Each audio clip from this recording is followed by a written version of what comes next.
इसके बाद क्या होने वाला है। तो चलिए अब हम आपको नेक्स्ट परफॉर्मेंस की तरफ ले चलते हैं।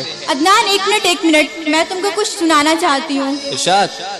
मंजिलें उन्हीं को मिलती हैं जिनके सपनों में जान होती है। मंजिलें उन्हीं को मिलती हैं जिनके सपनों में जान होती है। पंखों से कुछ नहीं होता क्योंकि हौसलों से उड़ान होती है। और चारों मेरे हुई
Judgment